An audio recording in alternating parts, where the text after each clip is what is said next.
Wow. So anyway, y'all just make sure if y'all want your questions answered on the PBH edition on Mondays, just send me a question to my inbox, or you can tweet me and ask me your question. If you want it to be anonymous, you'll have to send it to Facebook. But and then I'll be happy to answer your question.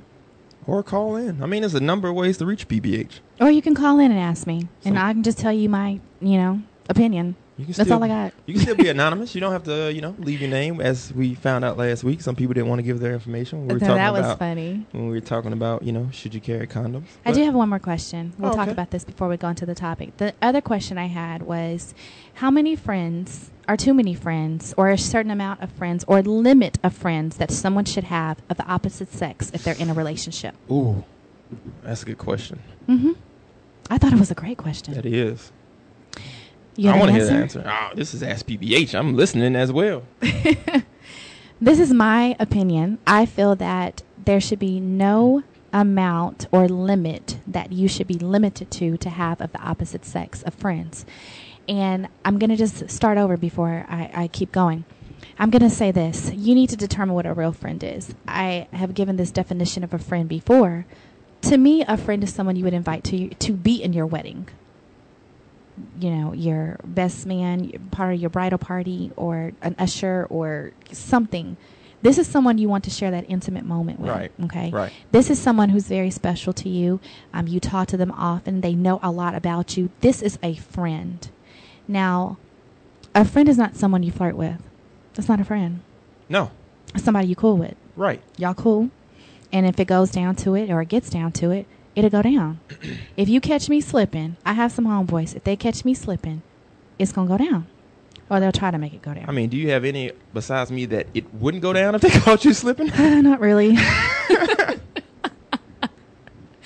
So, that is the definition of a friend, in my opinion. So you need to determine, if this person is a real friend. If this woman, and you are a male, if you have this woman that texts you and say, I'm thinking about you, she's not your friend. Oh, like as a friend, and they say, I'm thinking about you. Now, if she's calling to check up on, hey, just wondering if you're okay, just thinking about you, making sure you're good, That's different. But if you get a random, I'm thinking about you text, that's not your friend. Yeah, that's tough. I mean, I don't know if you can put like a set limit on it, because it's different for every household, and it's different depending on the people that are involved in a relationship. You may have some people that say, hey, look, I don't want you being friends with any females. Mm-hmm. I mean, I had an ex that, really didn't like that I was friends with you. Okay, so let's talk about that. Let's talk about how it would be if you had a limit. I think it's completely unfair for your partner to put a limit on you as far as your friends are concerned, whether they be of the same sex or the opposite sex. That's very unfair. I would hate for someone to put that limit on me.